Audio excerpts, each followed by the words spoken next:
이사야 24장 6절 7절 말씀 공독합니다. 이사야 24장 6절 7절 말씀 같이 공독합니다.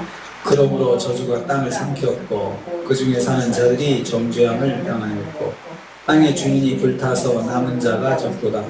새 포도즙이 슬퍼하고 포도나무가 쇠잔하며 마음이 즐겁던 자가 다 탄식하네요. 아멘. 아멘. 오늘 말씀은 여호와의 심판으로 황폐화된 온 땅의 참상을 보다 구체적으로 밝히는 것을 내용으로 하고 있습니다. 저주가 땅을 삼켰다 말씀했습니다. 6절 전반부입니다. 영원한 언약의 파기 결과라고 했습니다. 참혹한 참상을 묘사하고 있습니다. 고대 근동에서 언약 체결 의식에는 동물을 쪼개는 의식이 수반되었습니다. 하나님께서 아브라함과 언약을 맺으실 때 창세기 15장에 그 고기를 쪼개가지고 양쪽으로 딱 올려놓고 소를 쪼개가지고 올려놓고 그 사이로 타는 햇불이 쏙 지나가시는 그런 장면이 창세기 15장에 나오거든요. 이게 하나님과 아브라함이 언약을 맺으실 때 하는 장면입니다. 고기를 쪼개서 가운데다가 이제 사람이 양쪽에 언약하는 사람이 양쪽에 서 있다가 한 사람씩 먼저 그 고기를 쪼갠 고기를 밟고 지나갑니다. 서로. 그래서 이 계약하는 사람 양자가 밟고 지나가는 것은 만약에 언약을 깨면은 이렇게 되겠다. 우리가 밟고 간 이 고기처럼 우리도 그런 벌을 받겠다. 서로 약속하는 거거든요. 그때를 여기서 말씀하는 것입니다. 아브라함과 언약을 맺을 때 그렇게 하셨습니다. 쌍방 중에 어느 한쪽이 그것을 파괴할 경우 그처럼 쪼개진 짐승과 동일하게 처참한 운명에 처해질 것을 함축하고 있습니다. 여기서 저주라는 말은 언약을 파기한 자에 대한 저주 선포를 말합니다. 저주가 땅을 삼켰다는 말은 아담의 범죄로 땅이 저주에 삼켜진 결과 가시와 엉겅퀴가 나게 됐다는 말하고 동일한 의미로 사용되고 있습니다. 그러니까 땅이 저주를 받았다. 땅이 저주를 받아서 가시와 엉겅퀴를 냈다는 그 아담이 그 범죄했을 때 하나님께서 아담에게 하신 말씀이거든요. 그 말과 동일한 의미입니다. 그래서 저주의 결과 더욱 심각한 양상들이 나타날 것을 선포하고 있습니다. 그러니까 지금 이사야에서 말씀하고 있는 이 저주가 땅을 삼켰다 이 말은 처음에 언약을 파기해서 그 처음에 언약을 파기한 결과로 하나님께서 아브라함과 세우신 그 언약의 그 처참한 파기자에게 주는 처참한 그 형벌, 이것이 지금 그들에게 나타난다는 거죠. 그러니까 말세에 종말 때에 우리가 하나님께서 세상을 심판하실 때는 너무나도 처참하게 심판하시거든요. 처참하게 심판하시는데 그것은 바로 언약 파기자가 약속한 것을 그대로 당한다는 거죠. 그것처럼 너무나도 처참한 결과를 맛보게 된다는 것입니다. 땅의 저주는 영원한 언약의 파기의 결과라는 것입니다.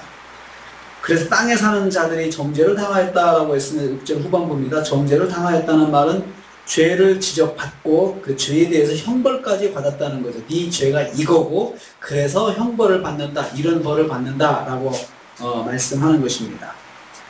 그 결과 죄의 형벌이 구체적으로 이루어지게 되었습니다. 땅에 거하는 사람들이 불탔다라고 했습니다.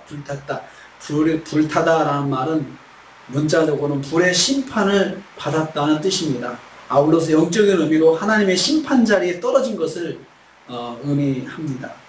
심판 중에 남겨진 자들이 매우 적다고 했습니다. 그래서 거기서 보면은 땅의 주민이 불타서 남은 자가 적도다라고 했습니다. 그 남은 사람들은 살아남은 자들이죠. 그러니까 심판을 면제받고 목숨을 유지한 사람이 매우 적다는 것입니다.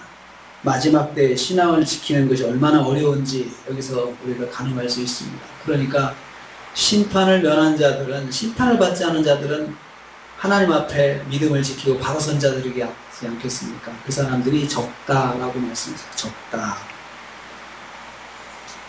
세 번째로 여호와의 심판으로 세상의 기쁨이 사라질 것입니다. 7절 말씀이에요. 7절 말씀에 새 포도주에 슬퍼하고 포도나무가 쇠잔하고 즐겁던 자가 탄식한다 라고 했습니다.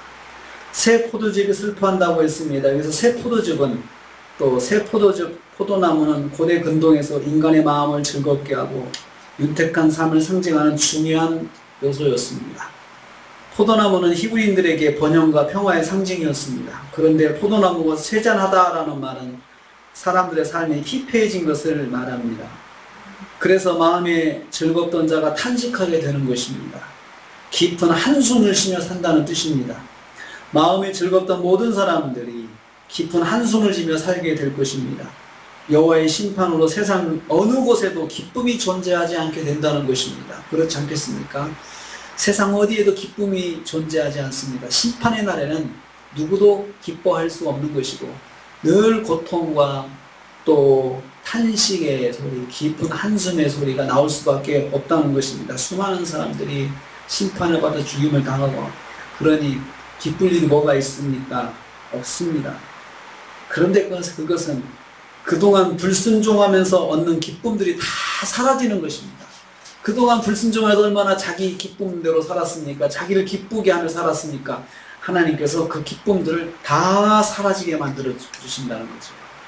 그래서 이 말세 때 하나님이 심판하시면은, 주님 재림할 심판하시면은 진짜 기쁨이 하나도 세상에 없다는 것입니다. 기쁠 일이 없을 정도로 고통과 탄식과 한숨이 곳곳에서 어디를 가나 그렇게 된다는 것입니다. 오늘 말씀은 하나님의 심판으로 온 땅이 어떤 심판의 모습으로 굳혀야 될 것인지 말씀하고 있습니다. 다시 한번 느끼는 거지만 하나님이 심판하시면 진짜 철저하게 심판하십니다. 철저하게 심판하세요.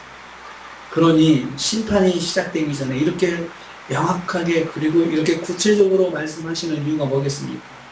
심판이 시작되면 돌이킬 수 없으니까, 이렇게 처참한 것이니까 빨리 회개하라, 빨리 돌아서라.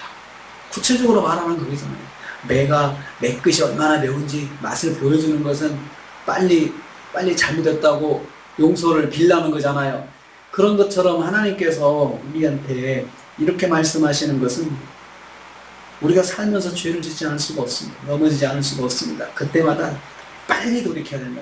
그것을 그냥 대충 그냥 덮고 계속해서 버티면서 죄를 계속 지어가면서 그렇게 완악하게 살면 하나님께서 반드시 처참한 심판을 하시면, 처참한 심판.